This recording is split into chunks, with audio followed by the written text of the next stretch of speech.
दोस्तों एक बार आपका बहुत बहुत स्वागत है V1 कोचिंग में। दोस्तों देखिएगा, केमिस्ट्री में हम लोग आज पढ़ेंगे पीरियोडिक टेबल। बहुत इंपॉर्टेंट है दोस्तों, बहुत ही वेरी इंपॉर्टेंट, मोस्ट इंपॉर्टेंट बोला जाए। आप इसका समझ सकते हैं, अंदाजा लगा सकते हैं। अभी कुछ महीने पहले जो है ये मतलब ग्रुप डी का पेपर, रेलवे का पेपर हुआ था, एसएससी का पेपर हुआ था। हर एक पेपर में, खासकर ग्रुप डी का पेपर जो हुआ था उसमें हर एक शिफ्ट में पीरियोडिक टेबल से जो है क्वेश्चन आ रहे थे दोस्तों। हर एक शिफ्ट में क्वेश्चन आ रहे थे, तो आप समझ सकते हैं कितना इंपॉर्टेंट है। ठीक है, तो इसलिए इसको बहुत अच्छे से पढ़िएगा। और इसलिए अगर कहा ही जाता है कि अगर पीरियोडिक टेबल आपको पूरा याद है, उसके पूरे तथ्य याद है, पूरे तथ्य के गुण धर्म सब याद है, तो आधी केमिस्ट्री आपकी कंप्लीट। बस इतना ही कर सकते हैं, मतलब इतना इंपॉर्टेंट पीरियोडिक टेबल है। देखिएगा, चलिए शुरुआत करते देर न करते हुए दोस्तों, आई होप कि आप सब अच्छे होंगे और अच्छे रहिए, सेफ्टी रहिए और अपने होम पे रहिए। और अपने होम पे रह के बहुत मेहनत की दोस्तों, बहुत ही ज्यादा मेहनत। अगर आप आज 4 घंटा पढ़ रहे हैं तो कोशिश करिए कल कुछ ज्यादा पढ़ें। मतलब इस तरह से देखिएगा, तत्वों का आवर्ती वर्गीकरण बोला जाए कि पीरियोडिक टेबल क्या है दोस्तों। पीरियोडिक टेबल कहा जाए जो आपके एलिमेंट है, जो देखिए दोस्तों, जो इसके पहले के जो लोग वीडियो नहीं देखे जरूर वीडियो देख लीजिएगा, नहीं तो आपको मालूम नहीं चलेगा। क्योंकि हम पहले का इसके पहले वाले वीडियो में तत्व के बारे में, एलिमेंट के बारे में बता चुके हैं। तो जो पढ़े हैं, जो देख रहे हैं वीडियो कंटिन्यू, उनको समझ में आएगा। क्योंकि एलिमेंट जो है अब तक 118 खोजे जा चुके हैं, कितने धातु, कितने धातु और कितने अधातु हैं, इसके बारे में चर्चा कर चुके हैं। इसलिए बोल रहे हैं आप पहले इसके पहले वीडियो जरूर देख लीजिएगा, तो आपको यहाँ पे अच्छे से समझ में आएगा। दोस्तों आवर्त सारणी कुछ नहीं है, जो आपके ये एलिमेंट है, इन एलिमेंट को ऐसे व्यवस्थित रखा जाए ताकि हमको अध्ययन करने में और इसको पढ़ने में और इसको जानकारी लेने में सुविधाजनक लगे। मतलब ज्यादा यहाँ वहां नहीं जाए। जैसे कि आप देखते होंगे, जब घर में सब्जी बनाते होगे तो आपको लगता है कि सब चीज सिस्टम से रखा जाए, नमक हल्दी सब चीज सिस्टम से, नहीं तो पता नमक कहाँ रखा, इधर ढूंढे डिब्बा में जाके, मतलब सब कुछ इकट्ठा रख दिया। अब उसी से बोले अब नमक चाहिए, ढूंढ रहे नमक कहाँ, हल्दी कहाँ, हल्दी ढूंढ रहे हैं। तो इस प्रकार से उसको एक प्रकार से मतलब सुविधाजनक, सुस्पष्ट रखा गया। मतलब तुरंत बोले तुरंत मिल गया, और एक क्रम में रखा गया जिसके रसायन शास्त्र को पढ़ने में और भी सुविधाजनक हो गया। मतलब एक सिस्टम से रखा गया, समान गुणधर्म वाले को एक साथ एक मतलब एक ग्रुप में रखा गया, ऐसे करके देखिएगा। तो क्लासिफिकेशन मतलब उन तत्वों को वर्गीकरण करना, मतलब उसको किस ग्रुप में कैसे रखा जाता है, इसका वर्गीकरण, तत्वों का आवर्ती वर्गीकरण ही कहा जाता है आवर्त सारणी, यानी periodic table, classification of the element. Clear. अब देखिए दोस्तों, इसका उद्देश्य क्या है, पीरियोडिक टेबल बनाने का मुख्य उद्देश्य क्या है, समान गुणधर्म तत्वों को एक वर्ग में रखा जाए। दोस्तों एक ग्रुप, ये ग्रुप बना देते हैं ऐसे करके, और एक ग्रुप में आप देखते होंगे group first, group second, group third करके 18 ग्रुप वाला पाए गए हैं, आप देखते होंगे। हमारा उद्देश्य ये है दोस्तों कि पीरियोडिक टेबल का बेसिक से लेके और जहां बन गया है यानी मोस्ले तक का हम पीरियोडिक टेबल पढ़ेंगे, इतिहास जानेंगे, पूरा सिस्टम समझेंगे कि कैसे इसकी शुरुआत हुई और आज जो हम पीरियोडिक टेबल पढ़ रहे हैं उस वो क्या है। तो देखिए आज जो पढ़ रहे हैं उसमें 18 जो आपके हैं वो क्या है, ग्रुप हैं। इस प्रकार से जो उन ग्रुपों को बोला जाता है, तो इसी प्रकार से उन ग्रुप में जो होंगे, जितने एलिमेंट होंगे उनके गुण जो होंगे क्या होंगे, समान होंगे। इसलिए समान गुण तत्व को एक वर्ग में रखाकर रसायन शास्त्र के अध्ययन को सरल, सुविधाजनक, सुस्पष्ट, क्रमबद्ध बनाना ही पीरियोडिक टेबल कहा जाता है। दोस्तों इतिहास की बात जानते हैं, 19वीं शताब्दी में कई प्रयास किए गए। आप जानते हैं 19वीं शताब्दी जब होगी तो सन आपका चलेगा 1800 से 1899 तक के बीच सन रहेगा। तो इस सन में कई रसायन शास्त्र जो आए, अपना अपना प्रतिक्रिया दिया, अपना अपना उद्देश्य दिया। तो एक हमारे थे डोबराइनर। तो डोबराइनर जो थे वो कहाँ के थे दोस्तों, डोबराइनर जो थे वो जर्मनी के थे। इनका पूरा नाम अगर देखा जाए, इनका पूरा नाम जो है वो वुल्फगंग डॉबराइनर, तो डोबराइनर भी बोलते हैं, डॉबराइनर आप बोल सकते हैं। इन्होंने 1829 में सिद्धांत दिया, और उसमें जब उन्होंने 1829 में सिद्धांत दिया तो उस समय जब तत्व की खोज हो चुकी थी, वो 20 एलिमेंट की खोज हो चुकी थी। बहुत इंपॉर्टेंट दोस्तों, आप ये चीज कब इन्होंने दिया 1829 याद कर लीजिएगा। कितने तत्वों की खोज हो चुकी इसको याद कर लीजिएगा क्योंकि ये पेपर में आ चुका है। अब डोबराइनर ने क्या सिद्धांत दिया, आपको ये भी याद करना है। डोबराइनर ने त्रिक सिद्धांत दिया। दोस्तों त्रिक सिद्धांत क्या होता है, तो त्रिक सिद्धांत जो है दोस्तों समझिएगा, तीन मतलब जो एलिमेंट होते हैं उनको तीन तीन समूह में रखना त्रिक सिद्धांत कहा गया। तीन तीन समूह में रखना ही त्रिक सिद्धांत कहा गया। त्रिक सिद्धांत जो है दोस्तों तीन तीन समूह को इकट्ठा रखना।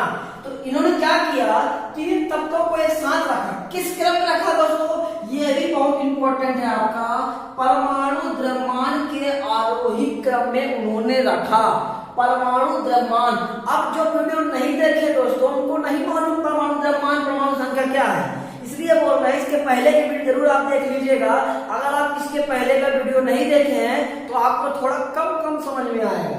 तो परमाणु द्रव्यमान के आरोही क्रम में बढ़ते क्रम में रखा, पहला चीज पॉइंट बहुत इंपॉर्टेंट। दूसरा उन्होंने क्या किया, उन्होंने क्या किया, परमाणु द्रव्यमान के आरोही क्रम में रखा और पहले और तीसरे तत्व को जो है, पहले और तीसरे तत्व मतलब बीच में कौन सा, पहला और तीसरे तत्व के औसत लगभग औसत के बराबर जो है उन्होंने सेकेंड तत्व को रखा।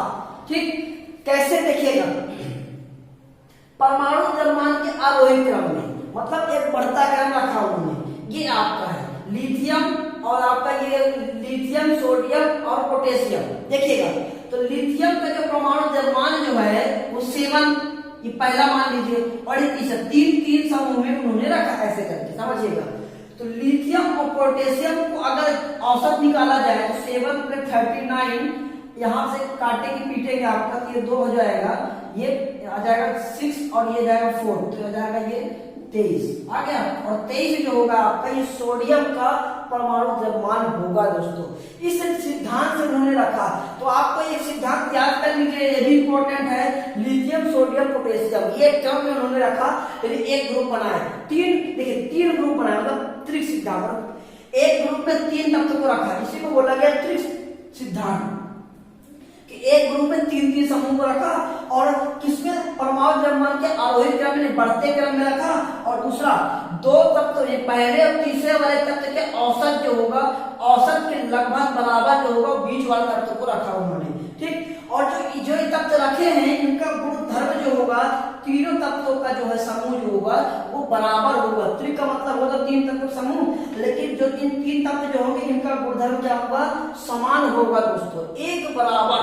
चलिए आगे जो दिया आपका, वो आपका एक ग्रुप और बनाया, मतलब 3 ग्रुप बनाया था। तो एक ग्रुप और बनाया, कैल्शियम, स्ट्रोंशियम और बेरियम। तो कैल्शियम, स्ट्रोंशियम और बेरियम का अगर आप द्रव्यमान संख्या देखोगे तो इसका 40 है और इसका 137 137 है। 2 से भाग करेंगे दोस्तों तो आपका हो जाएगा, यहाँ पे जोड़ देते हैं पहले इसको, 7 और ये 7 1, तो आपसे 2 तो ये आ जाएगा 88। तो दोस्तों यहाँ पे देखेंगे काटे पीछे मतलब लगभग में आपका 88 आएगा। 2 8 16, 2 8 16, एक बच जाएगा आपका, यानी पॉइंट में आएगा लगभग, ये आ जाएगा पॉइंट में। लेकिन दोस्तों लगभग बोले आपको, है ना, समझ रहे हैं, बाकी लगभग में जाएंगे। तो यहाँ पे जो आपका स्ट्रोंशियम का जो है 88 दिख रहा है, तो पहले और तीसरे के औसत के बराबर जो है वो बीच वाले को रखा। अन्य दो तत्वों के औसत के बराबर को उन्होंने बीच वाले तत्व को रखा। इस प्रकार से आपका यहाँ पे देखा जाए, यहाँ पे क्लोरीन, ब्रोमीन, आयोडीन को भी देखेंगे आप, इसका 35, इसका 137, तो 35 और प्लस 137, 7 अपन 12 के 2 होता है, 1 3 और 3 6, ये 2 से काटेंगे 2 8 16 81, कुछ इतना आएगा आपका, यहाँ पे दिखाइए, ये 81 80 होता है इसका। ठीक है, देखिएगा तो आपको इसको दोनों को जोड़ के औसत निकाले तो 81 आया, लेकिन इसका लगभग बोला जाए कितना, 80, तो 80 इसका जो है रखा गया बेरियम का। तो इस प्रकार से उन्होंने तत्व के रखा, 3 समूह में रखा 3 तत्व। तो आप याद कर लीजिएगा 3 तत्व जो आपके हैं, जो आपका मेन जो है आपके, है ना, तो लिथियम, सोडियम, पोटेशियम, ये आपके एक लाइन में याद कर लीजिएगा, कैल्शियम, स्ट्रोंशियम और बेरियम याद कर लीजिए एक लाइन में, और क्लोरीन, ब्रोमीन, आयोडीन। ये दोस्तों अगर बात किया जाए कि वर्तमान में आवर्त सारणी में ये कहाँ रखे गए हैं, तो आपके ग्रुप नंबर 1 में रखा गया, ग्रुप नंबर 2 में रखा गया, ग्रुप नंबर ये 17 में रखा गया है। तो ये ग्रुप नंबर 1 के एलिमेंट है, ग्रुप नंबर 2 के एलिमेंट है, और ये ग्रुप नंबर 17 के एलिमेंट है, जो उससे उन्होंने बताया था। उससे उन्होंने 3 ही बताया था। क्लियर दोस्तों? अब देखिएगा, अब इनका ये नियम जो फॉलो, इन्होंने जो सिस्टम से रखा कि 3 समूह रखेंगे, बढ़ते क्रम में रखेंगे, सभी के जो 3 रखेंगे उनका गुणधर्म समान होगा, ये कहाँ पर लागू हुआ?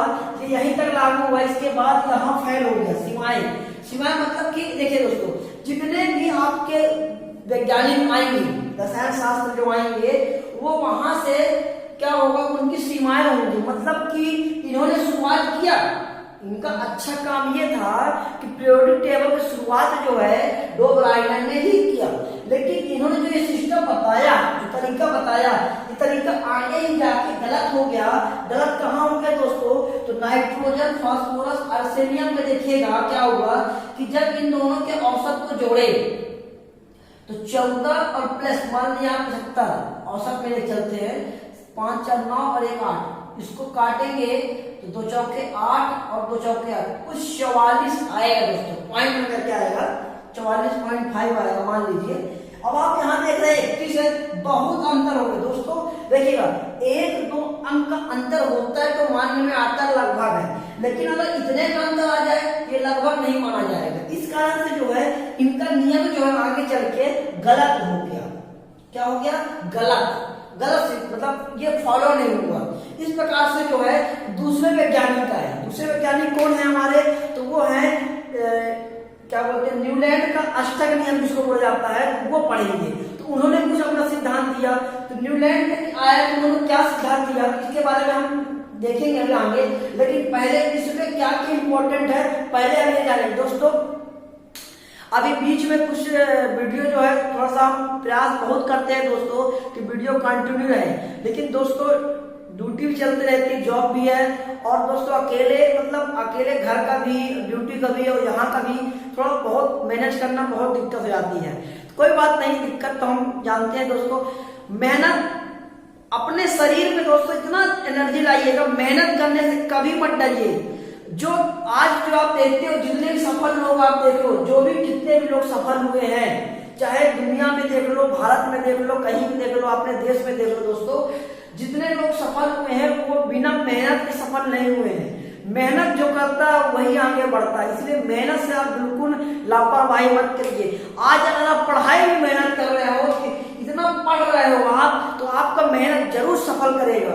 दोस्तों बोलते हैं ना, कर्म करो फल की चिंता मत करो। आप मेहनत करो, आपको फल जरूर मिलेगा, इसलिए बहुत मेहनत करिए। और इसका पढ़ाई का कोई शॉर्ट ट्रिक नहीं होता। हाँ, पढ़ाई का ये बोल सकते हैं स्मार्ट स्टडी हो सकता है। स्मार्ट स्टडी मतलब ये कि मेहनत आपको करना है, लेकिन स्मार्ट मेहनत करना है। स्मार्ट मतलब कि हमको वो तरीके से चलना है जो हमारे एग्जाम में आता है, उस तरीके से।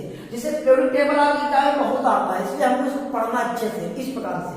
तो इस प्रकार से यहाँ से क्या क्या हमारे इंपॉर्टेंट हुए, आपका इंपॉर्टेंट जो है कि पहला पीरियोडिक टेबल का विकास किसने किया? तो डो ब्राइनर ने, पहला क्वेश्चन। दूसरा क्वेश्चन उन्होंने कब दिया? 1829 में। उस समय तत्वों की संख्या कितना ज्ञात तत्व थे? 20 तत्व की संख्या उस समय क्या थे? ज्ञात थे। आप बहुत अच्छे से याद कर लीजिएगा कि उस समय जो संख्या जो थे ज्ञात तत्वों की संख्या 20 थे। डो ब्राइनर ने कौन सिद्धांत दिया? त्रिक सिद्धांत दिया। त्रिक सिद्धांत मतलब जो है 3 तत्वों का समूह जिनके 3 जो गुणधर्म हो उनको क्या होंगे? समान होंगे। तीसरी, इसके बाद उन्होंने किस आधार पर परमाणु तत्वों को रखा, एलिमेंट को रखा? तो परमाणु द्रव्यमान के आरोही क्रम में रखा। और दूसरा, उन्होंने फर्स्ट और थर्ड के औसत के बराबर सेकंड तत्व को रखा। ये बहुत इंपॉर्टेंट है।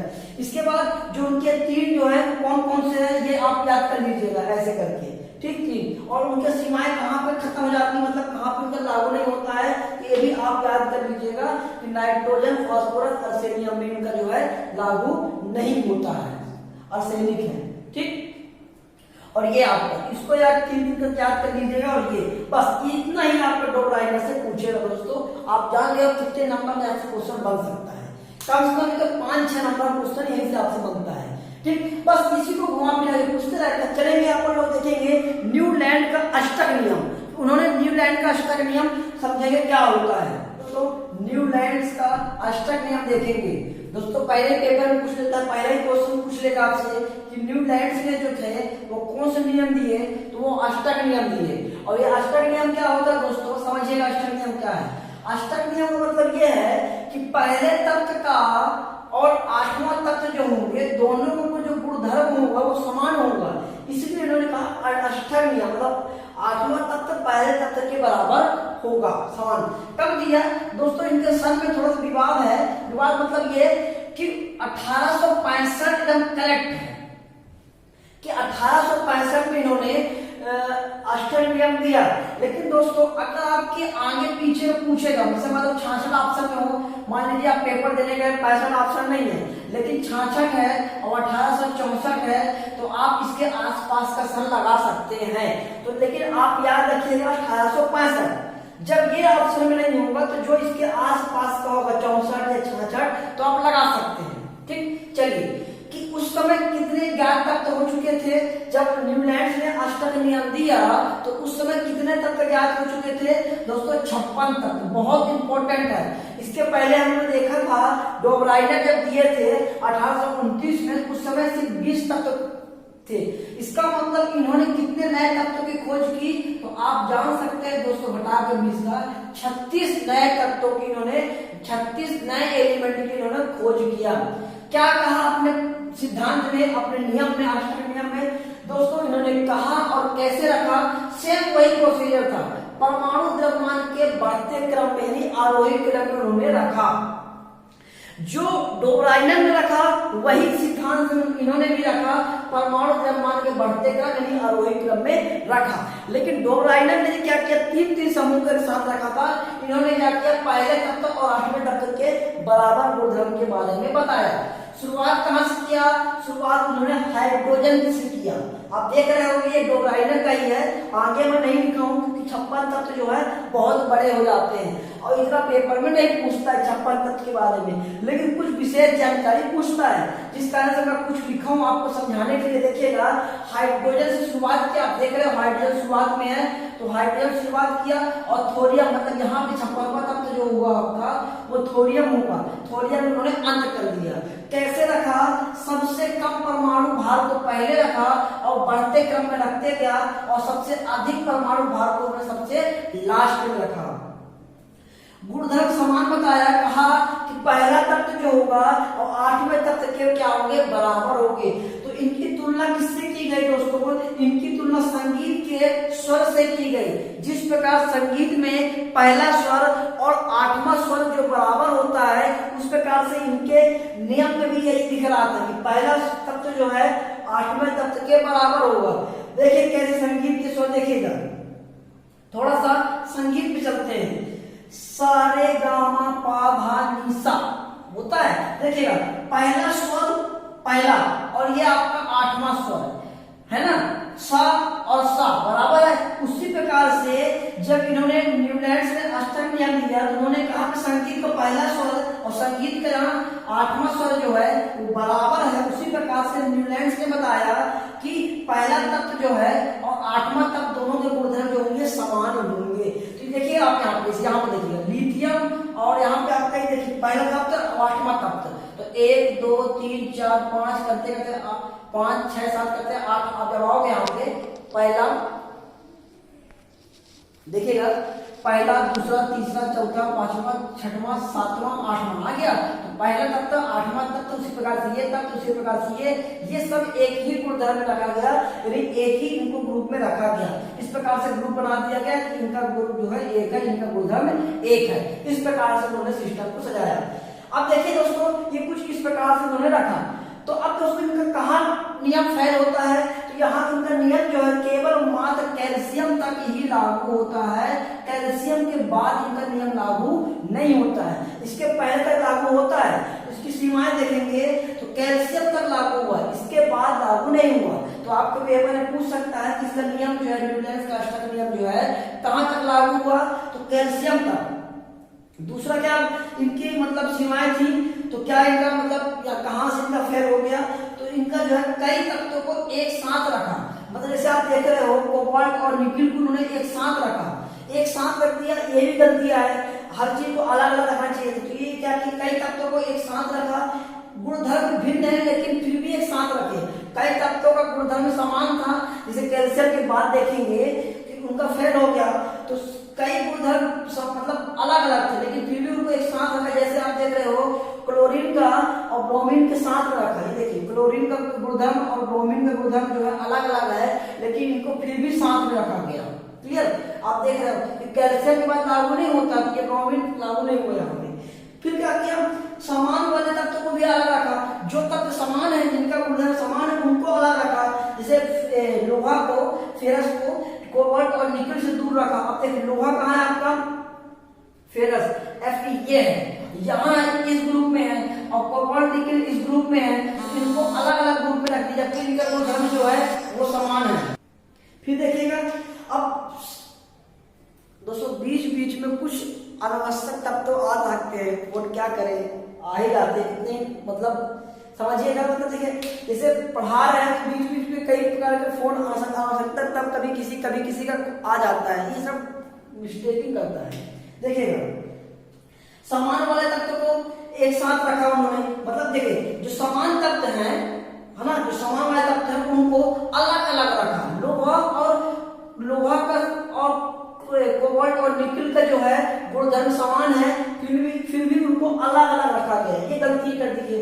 फिर एक बात और, उस समय जो है नोबल गैस की खोज नहीं हुई। नोबल गैस की जो है अक्रिय गैस की खोज 1900 के आसपास में किया गया, तो उस समय नोबल गैस की खोज नहीं हुई। और जैसे दोस्तों नोबल गैस की खोज हुई तो नोबल गैस में पहला तत्व जो है 9वें तत्व के बराबर हो गया। जैसे एक और बढ़ गया आपका, तो पहला तत्व जो हो गया 9वें तत्व के बराबर हो गया। इस प्रकार से अष्टक नियम जो है फेल हो गया। यदि नोबल गैस की खोज होने के बाद जो आपका पहला तत्व 8वां तत्व के बराबर होता था, वो अब क्या हो गया, पहला तत्व और 9वें तत्व के बराबर होने लगा, जिस कारण से न्यूलैंड्स का अष्टक नियम जो है फेल माना जाता है। और हाइड्रोजन तो भाई ये तो बहुत ही विवाद में था। हाइड्रोजन शुरू से लेके अंत तक मोसले की आवर्त सारणी तक बहुत ही विवाद में हाइड्रोजन का विवाद था। ठीक, और इनकी बात यह भी है कि इन्होंने 56 तत्वों की खोज की, इसके बाद नए तत्वों की खोज की घोषणा नहीं की, ना ही इन्होंने बताया कि नए तत्व और खोजे या जा सकते हैं। तो ये इनकी सीमाएं हैं दोस्तों। आप इनको यहाँ से क्या क्वेश्चन पूछ सकता देखेंगे तो पहले पूछेगा न्यूलैंड्स ने कौन सा नियम दिया, अष्टक नियम। कब दिया, 1865 के आसपास में दिया। कितने तत्वों को खोज किया, उस समय कितने ज्ञात तत्व थे, 56 ज्ञात तत्व थे। आपको जो क्वेश्चन इंपॉर्टेंट है वो बता रहे हैं। किस सिद्धांत में दिया, परमाणु द्रव्यमान के बढ़ते क्रम यानी अवधि क्रम में दिया। इसके बाद क्वेश्चन क्या बनेगा, शुरुआत कहाँ किया, अंत कहाँ किया, तो हाइड्रोजन शुरुआत, थोरियम पे अंत कर दिया। फिर उन्होंने गुणधर्म समान कौन कौन से थे, पहला 8वां पहला 9वां कौन सा, तो पहला और 8वें तत्व तो उन्होंने समान बताया। इसके बाद उसकी तुलना किसकी की गई, संगीत के स्वर से। ठीक है, जिस प्रकार से सारे गामा पाधा नीसा पहला और 8वां स्वर बराबर होता है, उसी प्रकार के उनके सामने में पहला और 8वां तत्व जो है वो बराबर गुणधर्म के रखा गया। इनका नियम कहाँ पर लागू हुआ, कैल्शियम तक, ये भी पूछ सकता है। कई तत्वों को एक साथ रखा, उदाहरण के लिए कोबाल्ट निकल एक आप रख लीजिए, कोबाल्ट और निकल को एक साथ रखा। कोबाल्ट और फेरस का मतलब लोहा का एक गुणधर्म था लेकिन फिर भी इनको अलग अलग रखा गया। क्लोरीन और ब्रोमीन का इनका गुणधर्म अलग अलग है लेकिन इनको एक साथ रखा गया। कुछ अनावश्यक तत्व जैसे इस प्रकार के आपको समझाने के लिए हमने बनाया सारणी। ठीक, उस प्रकार उसमें नोबल गैस की खोज नहीं हुई और नोबल गैस के बारे में उन्होंने चर्चा नहीं की कि आगे नए तत्व की खोज पूछ सकती है या नहीं, इसके बारे में उन्होंने बताया नहीं। और हाइड्रोजन का विवाद हो गया, इस प्रकार से इन्होंने की सीमाएं जो थी, इस प्रकार से इनका जो है ये फेल हो जाता है। चलिए दोस्तों, आज तक हम आज तो यहीं तक कंप्लीट करते हैं इसको। आगे जो होगा इसकी आगे जो थ्योरी जो दिए हैं, मेंडलीव का आवर्त सारणी पढ़ेंगे, मोसले का पढ़ेंगे, आधुनिक आवर्त सारणी पढ़ेंगे, तो ये हम नेक्स्ट वीडियो में देखेंगे। दोस्तों यहाँ तक का आप भरपूर पढ़ लीजिएगा, बहुत ही ज्यादा क्वेश्चन पूछा गया है यही तक में। जितने क्वेश्चन हम आपको हाईलाइट किए हैं कि ये क्वेश्चन पूछेगा, वही पेपर में आया था क्वेश्चन पेपर दोस्तों। प्रकार से आप पढ़ लीजिएगा। और बहुत मेहनत के दोस्तों, हम केमिस्ट्री पढ़ा रहे हैं, लेकिन आप साथ में और भी सब्जेक्ट पढ़िए। मैथ जो आपके पेपर में सिलेबस है उसके अकॉर्डिंग आप डेली पढ़िए दोस्तों, एकदम तबाही मचा दी दोस्तों, तबाही मचा दीजिएगा। चलिए दोस्तों, वीडियो देखने के लिए बहुत बहुत धन्यवाद।